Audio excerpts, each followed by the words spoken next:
se de repente você não pudesse comprar mais nada com seu dinheiro de papel?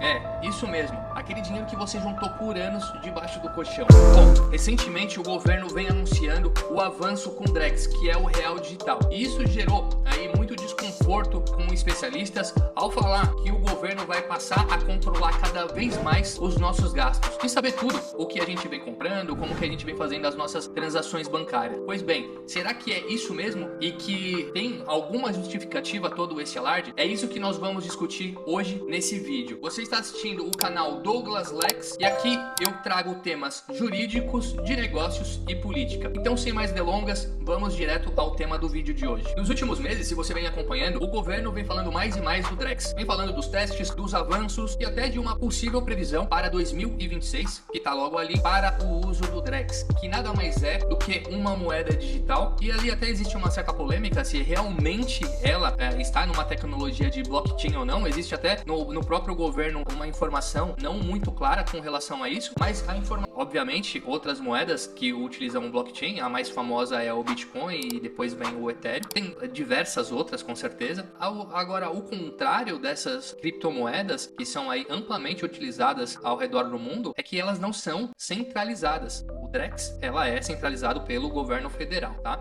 Então, aí vem já a primeira questão da coisa. Por que o governo estaria interessado em centralizar isso daí? Se você se faz essa própria pergunta, já vem, obviamente, na sua mente uma questão de maior arrecadação, impostos, até mesmo segurança contra a lavagem de dinheiro e outras coisas. Obviamente, para o cidadão de bem, isso aí é só mais um controle que o governo está fazendo com relação ao que ele recebe e como ele gasta. E esse é aí a crítica dos especialistas com relação ao Drex. Um outro fator aí bastante importante que o governo fala é com relação ao próprio empréstimo, capacidade e confiabilidade que o Drex pode ter, né? E a um baixo custo operacional. A grande questão aqui é: o governo vai saber todas as transações que fizermos por meio dessa nova moeda, aí com certeza, né? Assim como é feito com o Pix já, com um controle assim absurdo, o que já era feito com transações também, mas ainda resta, aí pelo menos nessa primeira fase que o governo diz que não vai tirar o papel moeda, uma alternativa, certo? Agora, o que é também bastante interessante é que o que ele diz aí com relação a baixo custo, facilidade de empréstimo, será que não vai funcionar assim como um empréstimo consignado também para quem faz esse empréstimo? Vamos supor que você tem aí uma outra obrigação, né? Às vezes, por decorrência de alguma coisa que aconteça na sua vida, você tenha que optar por usar o seu dinheiro para comprar alguma outra coisa e não pagar aquele empréstimo que você fez para qualquer banco, né? Ou até mesmo uma dívida que você tenha com o governo. Você não vai ter essa opção tão facilmente assim de não pagar, uma vez que assim que essa moeda digital entra na sua conta, ela já é automaticamente descontada. Então o risco ali para o banco e para o governo também diminui bastante em relação à inadimplência. Isso é um fator bem interessante que eu pouco ouvi falar até o momento. Mas vamos com calma também. É importante nós separarmos o que é especulação e o que é os fatos até o presente momento. O próprio governo federal já se manifestou no sentido de que vai continuar a impressão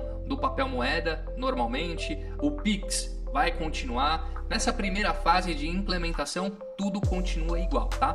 Então, assim, para o nosso dia a dia, pouca coisa irá mudar inicialmente. Agora, o grande temor não é esse, né? O grande temor é que isso venha a mudar ao passar do tempo. Então, se vocês lembram bem, lá na década de 90, quando houve alteração tributária com relação aos impostos das empresas, foi tirado a tributação de dividendos. E hoje, né, agora recentemente, umas semanas atrás, foi anunciada aí que vai voltar sim a tributação a incidir em cima dos dividendos. Então, assim, obviamente passaram aí quase 30 anos que isso ocorreu, mas é uma forma a mais de arrecadação, uma forma a mais de controle. O que é importante a gente entender aqui que o governo, ele nunca vai retroagir com relação à arrecadação. Então, é uma ingenuidade. Todo o sistema que se coloca aí de forma eletrônica, que eventualmente parece mais prático, né, para o usuário, para a pessoa que precisa fazer um pagamento, ele, de certa forma, ele dá mais dados, né, sobre a nossa vida financeira, sobre as nossas transações, o que compramos ou deixamos de comprar para o governo. Então, o próprio Pix é uma base de dados enorme. E assim, a gente também tem que levar em consideração que o governo, ele não é aquela entidade suprassumo com relação à proteção de dados. No começo do ano, teve a investigação da Polícia Federal com que houve ali a descoberta do vazamento do sistema Cortex de inteligência que o próprio PCC usavam para monitorar o Sérgio Moro e o promotor Lincoln Gakia. Realmente é muito frágil isso, né? Todos os nossos dados estão ali expostos. Hoje não se tem aí um cuidado, todo mundo sabe o que você tem, todo mundo sabe aonde você mora. Então assim, o governo quer ter um maior controle, mas ele não consegue nem dar a garantia de que vai proteger os dados do cidadão, né? Então assim, não tem como a gente esperar que o governo vai fazer alguma coisa realmente decente, que vai tratar os dados dos usuários ali de uma forma que não haja vazamento. É interessante que essa discussão aí, que inicialmente seria feito em blockchain, e o próprio governo falou que não, por conta de segurança de privacidade.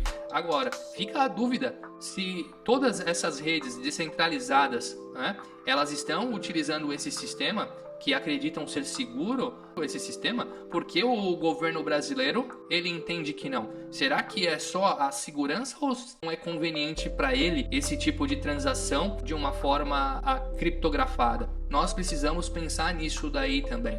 Então, esse alarde que existe, obviamente, nesse primeiro momento, o governo não vai fazer uma coisa assim tão radical, mas ele nunca faz isso.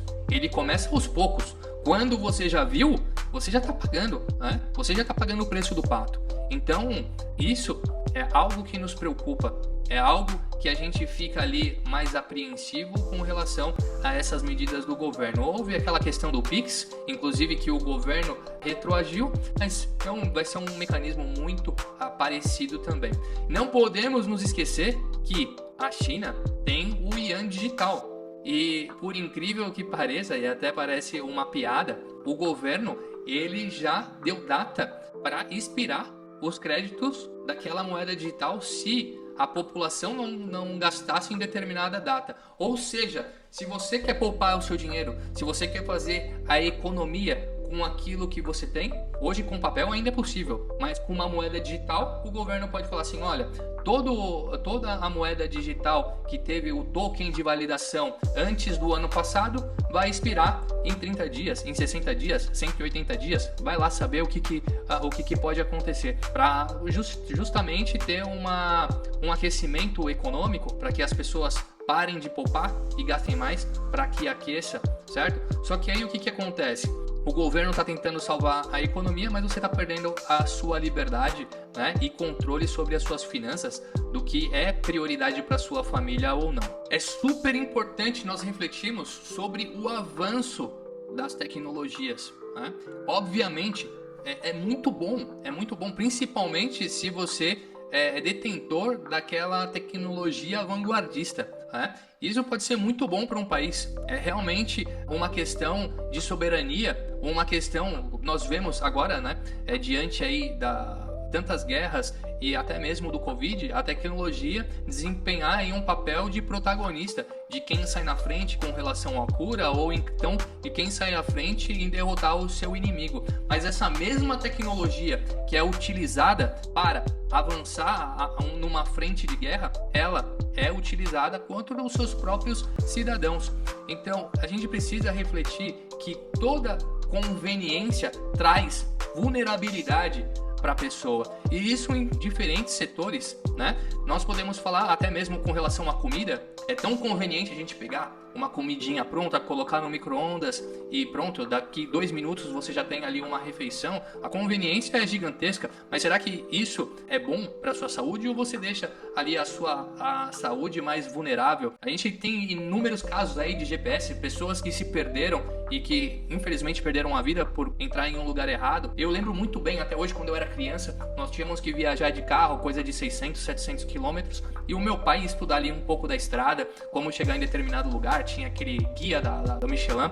Enfim, você estudar o seu caminho, você saber como chegar. Não é raro hoje pessoas que não sabem chegar em um lugar sem o GPS. Obviamente é uma tecnologia excelente que a gente tem aqui nas nossas mãos, mas estamos cada vez mais vulneráveis por conta disso. Não sou ali trazendo notícias apocalípticas, mas sim uma reflexão do que isso significa no nosso dia a dia. E se a gente não prestar atenção, nós somos dominados por essa tecnologia e trabalhamos a favor dela.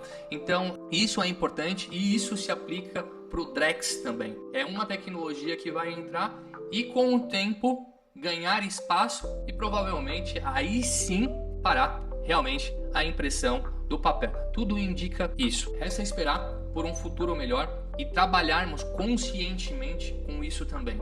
Se você chegou até aqui e achou que esse conteúdo é relevante para o seu dia a dia, se inscreva. Eu sempre trago assuntos relacionados com atualidade, direito, negócios e política. Te vejo no próximo vídeo.